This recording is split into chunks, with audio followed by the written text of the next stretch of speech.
Hello friends, this is Dr. Shailesh Koyakar and I am welcoming you to the platform of Dnyanadeep Academy. We are here conducting the daily answer writing program for the UPSC as well as those candidates who are going to appear for the MPSC examination in English language using English language as the medium of answers. Okay, so in this program we are discussing several important questions related to the history subject, especially modern India and the world history. So let's start with today's first question, and the question is, which is asked by the UPSC in 2013 examination. The question is, American Revolution was an economic revolt against the mercantilism, against the ideology of mercantilism. Substantiate, clarify, explain, substantiate. So the question is about the American Revolution. So here the question is about American Revolution.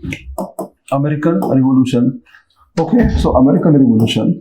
And the question is about to show that the American Revolution was primarily or mainly an economic expression or economic revolt.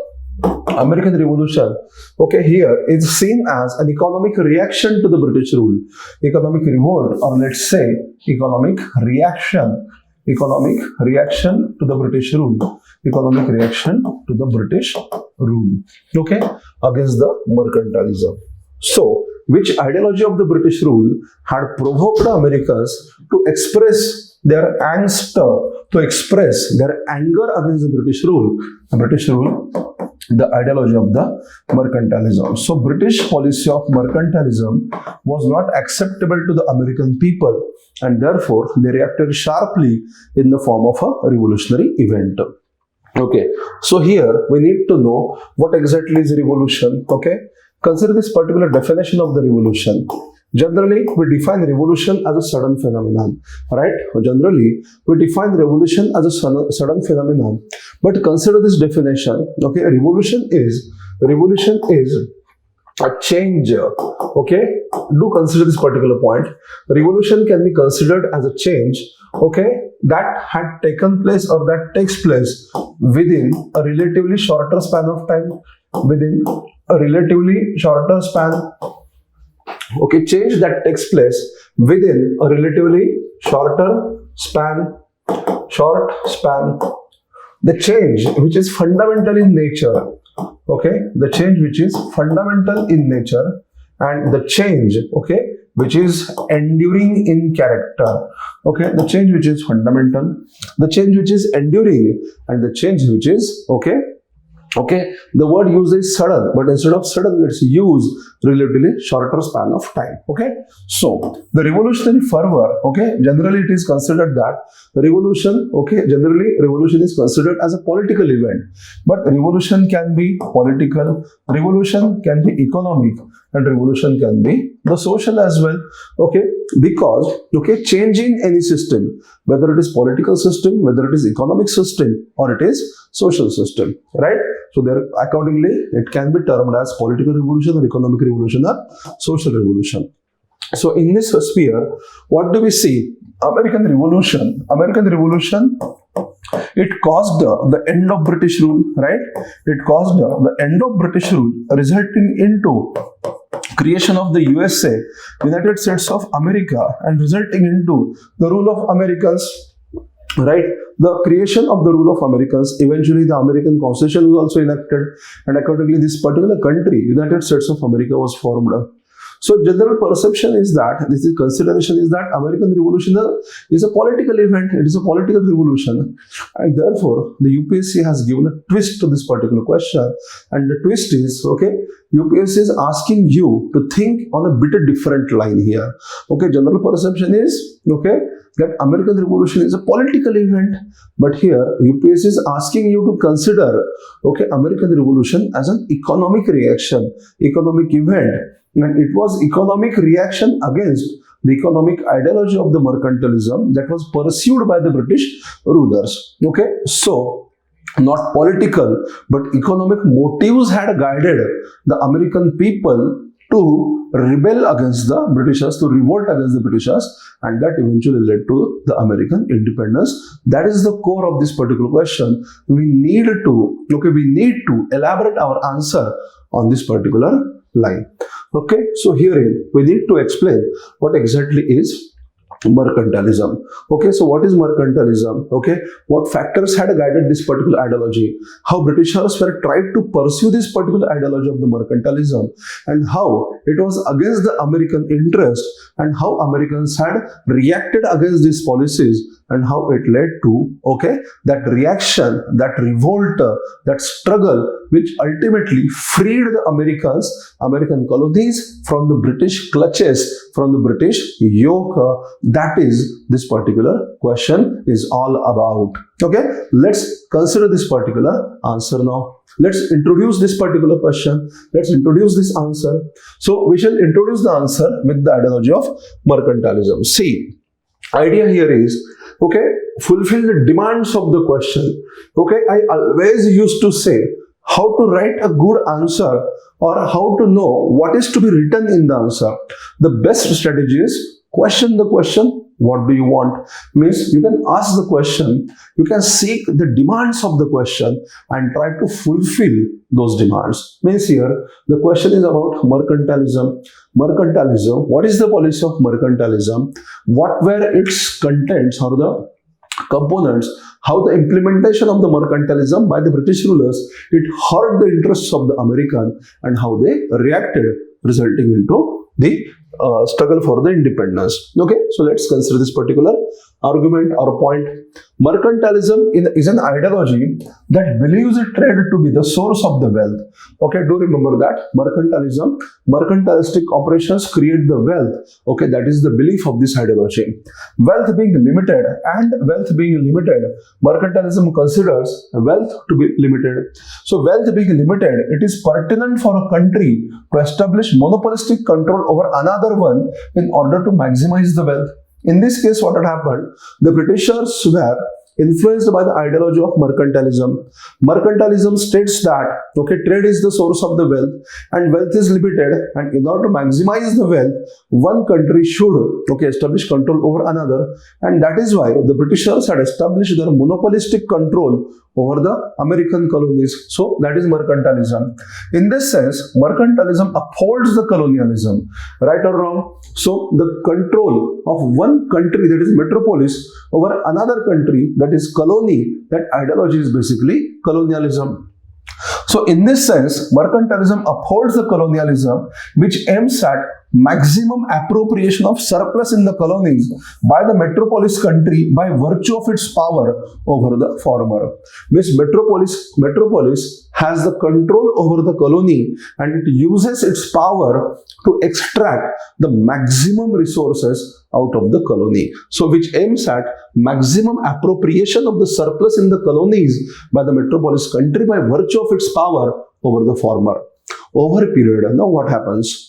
Over a period, the people in the colonies began defying the political domination of the master country in order to emancipate themselves from the economic tyranny. American Revolution is prominent example in this regard. So this is how we had introduced mercantilism, and how this mercantilism was, what we can say, that this ideology was used by the Britishers, and how Americans had reacted. Means, we had mentioned here that in the answer to come, what we are going to write. So here we are trying to incite the interest of the examiner. So we are giving him hint what is that we are going to write in the next part. So America was one among the earliest British colonies. Influenced by the mercantile thoughts, the British rulers deployed several monopolistic means to extract the American resources and the wealth. Imposition of heavy taxes on import from other European countries in America means if any other European country tries to have the trade relations with the America, then several taxes were imposed so that the American colonies must trade with the Britishers only. Imposition of heavy taxes on import from other European countries in America, banning of non-British ships, export of tobacco, sugar, cotton, etc., navigation laws, Molasses Act were some such measure. So here you need to give some content. You need to mention at least few facts. For example, heavy taxes, banning of non-British ship, export of tobacco, etc. And if you know and if you remember, okay, you can mention the navigation laws as well, by which, okay, the maritime trade relations of the Americans were restricted to a great extent by their British rulers. These measures severely hurt the American economic interest, and there was a growing opposition to the British policies. Yet, there was no significant resistance to the political rule of the British. Okay, see, American people were not happy with these British policies, yet they did not react sharply, at least in the first phase. Yet, there was no significant resistance to the political rule of the British, as it was considered as essential, means British rule over the America was considered as essential to protect the America from other European countries like France. See, okay, in America, the certain colonies were under the British control and certain other colonies were under the French control. So what Americans under the Britishers believed that if they resist the Britishers and if British rule comes to an end, the French will take the advantage and they would try to dominate the American colonies. And therefore, the existence of the British rule over those American colonies was considered as acceptable or essential. But eventually what had happened, there was this particular event known as the 7 Years' War. Okay, during the course of 7 Years' War, that is 1756 to 1763, in that 7 Years' War, the Britain had defeated, okay, the France, and therefore the threat of the French domination over the American colonies got vanished, and now Americans no longer needed the British support. So, see, but this situation changed after 7 Years' War.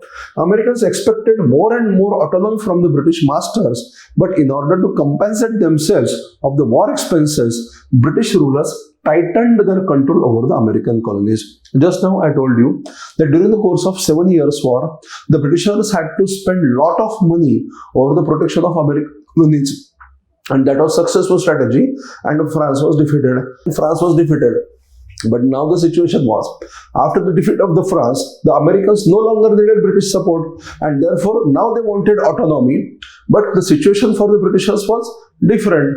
They had spent that money and now they needed to regain it. And therefore Britishers, they tried to establish more and more monopolistic control so that they can get the compensation back from the American colonies, and this had created the problem. Okay, so but in order to compensate themselves of the war expenses, the British rulers tightened their control over the American colonies. The Sugar Act 1764, Quaternary Act, Stamp Act were some examples. Okay, this was not acceptable for the American colonies, and they sharply reacted in the form of Stamp Congress in 1765, wherein several representatives of the several American colonies, they came together and decided to collectively oppose the British measures. Boston Tea Party, wherein the boxes of the British tea were thrown into the sea by the American resistors. Okay, so Boston Tea Party. Political emancipation now was seen as a solution for the economic emancipation, and this kick-started the process of American Revolution. Now, the American quest, the American thrust, the American urge was to get economic freedom, but Britishers were not ready to give them any economic autonomy or the freedom, and therefore what Americans began to think that if they want to have economic freedom, then political freedom is must, and therefore the members of the American colonies, the people from the different colonies, they came together, they organized what is known as the Philadelphia Conference, and through that Philadelphia Conference, they gathered together on a common platform, and then they launched a common struggle against the British masters, and that struggle eventually led to what is known as the American Revolution, which was a successful, and America became free country from the yoke of the British control. Okay, so now let's conclude this answer. Thus, from above discussion, it can be observed that American Revolution was an economic revolt against the mercantilism. Okay, very simple, straightforward answer. But here you must grasp the concept. A revolution can generally be treated as a political event, but here we need to explain it as an economic reaction to the British policy of the mercantilism. So focus should be upon the economic aspects, not on the political aspect. You can mention the political aspect because the quest for the economic freedom eventually led to the political freedom itself, and therefore you must mention the political aspect, but okay, the role of the economic aspect in this answer is more than the political one, right? Okay, hopefully you got the answer. Now let's move to next one. Now we shall start discussing the next question. The question is, the several foreigners made India their homeland and participated in the various movements. Analyze their role in the Indian struggle for freedom. Okay. Now, consider this particular question. The question can be divided into two parts. The first is, several foreigners made India their homeland and participated in the various movements. Okay. So here, a little bit ambiguity kind of situation is there, because the period is not mentioned here, whether it is ancient, medieval or modern exclusively. Yes. In second part, analyze their role in the Indian struggle for freedom. So second part of the question expects you to discuss the role of foreigners in the freedom struggle. So my point is here, we should discuss in such a way that while introducing this particular question or the answer to this particular question, let's have brief explanation of the contribution of foreigners in different phases of the history. And then focus upon the modern period, especially the Indian struggle for freedom. You got my point or not? So let's introduce in a way that since the beginning, the foreigners had made India their homeland and contributed in several spheres. So since ancient times, in medieval times, Sufi movement and so on. And then let's come to the modern, and then in case of modern, again the social movements, economic aspects, the political movements, and then let's come to the freedom struggle. So consider this particular question or introduction now. India, since the historical times, has been the land of assimilation and integration. So we are bringing a broad view. Since beginning, India has been the land of assimilation and integration. Means what? The foreigners had made India their homeland. And why it had become possible? Because India is the land of assimilation and integration of the interests, and that is why these foreigners could identify themselves. They could merge their identity into the Indian identity, and that is the point we are mentioning here. India, since the historical times, has been the land of assimilation and integration, wherein several foreigners had entered this land and integrated their identity with the Indian identity, thus enriching the India's cultural milieu. In a very brief, we are giving the hint of what happened in the early or the historical, that is ancient, medieval times and so on. Now let's come to the modern times. In modern times also, the foreign elements contributed in several social as well as political spheres. In social spheres, Christian missionaries and along with their proselytizing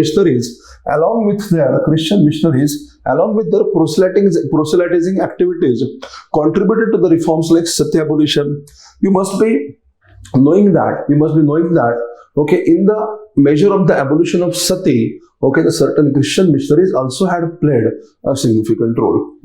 So along with their missionary activities, they contributed to the reforms like abolition of sati, education to the Indians. The early education to the Indians was provided by the Christian missionaries only. Early schools were established by them. Means in social spheres, they had contributed significantly, and they are foreigners.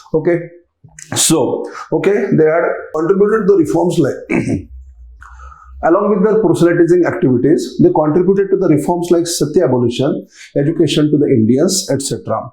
This is also true for some members of the British government as well as some individuals.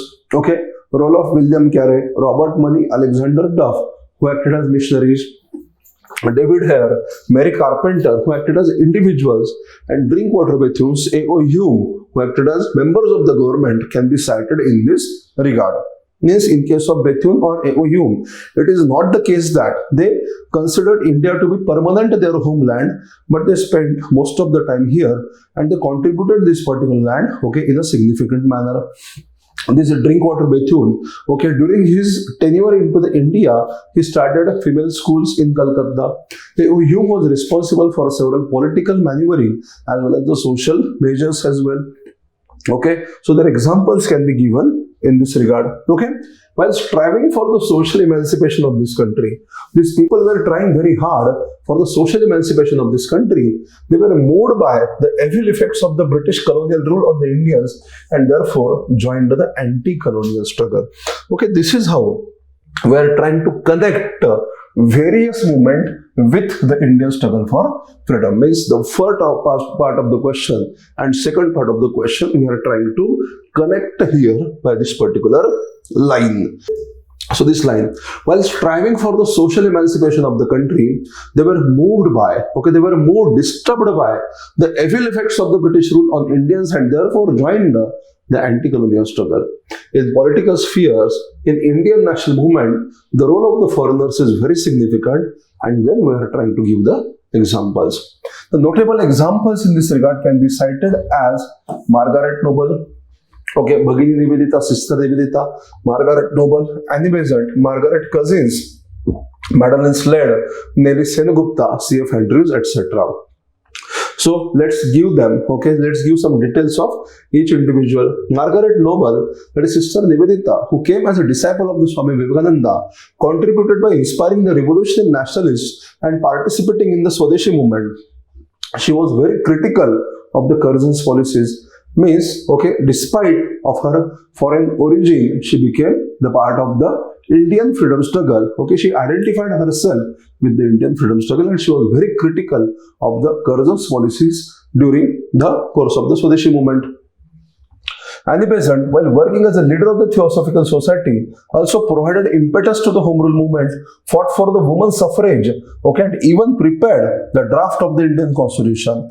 Annie Besant in 1925, okay, tried to contribute by preparing a draft of the Indian Constitution, and that was known as the Commonwealth of India Bill 1925. So she prepared draft of the Indian Constitution. She led the Congress as its president. Nellie Senegupta also had led, okay, Congress during its difficult times of the civil disobedience movement. Okay, during 1933, Nellie Senegupta, okay, Edith Ellen Gray, she was a British lady and she was the president of the Indian National Congress. So Nellie Senegupta, that is Edith Ellen Gray, also led the Congress during its difficult times of the civil disobedience movement. Why? Because during the course of this movement, the Indian National Congress as an organization was banned by the British rulers, and therefore her contribution is important. The role of the Margaret Cousins was important in women's suffrage movement. Okay, during the period of 1920s in Madras and in Maharashtra, the demand for the women voting rights, that is suffrage, okay, that was raised, and Margaret Cousin was one among the contributors in this particular movement. Madeline Slade, C.F. Andrews contributed significantly as associates of the Gandhiji, both in political as well as social emancipation movement. So C.F. Andrews, he participated in the civil disobedience movement. Same way Madeline Slade, she contributed in the social as well as the Quit India movement. So herein we have given some examples because the second question is about the role of the foreigners, okay, in the Indian struggle for freedom. So by giving some examples, we had clarified, okay, their role now. Okay, conclusion. Thus, it can be observed that the several foreigners had made India their homeland and participated in various movements, helping the emancipation of this country. Okay, so this is how we conclude the answer. See, in this particular answer, what we tried to do, okay, the first part is general part. Okay, first part is general part. Several foreigners made India their homeland and participated in the various movements. So we have given a very small hint by, okay, mentioning the early historical times or historical times, ancient, medieval. Then we also mentioned the social movement during the modern period as well, and then we shifted to the role of the foreigners in the freedom struggle, and then we dedicated the next part of our answer in the and the role in the freedom struggle, and thereafter we had concluded in, again general fashion. The question, how it was asked, and how we had concluded. Please observe this particular thing. So hopefully this particular session was helpful to you. Please give your inputs, give your feedbacks. If you have any query, if you have any questions regarding these discussions, or while studying, your material, your sources, your books, if you come across any question, please post this question to us. We will have discussion on that in such sessions. So thank you very much. Have a good time. Bye.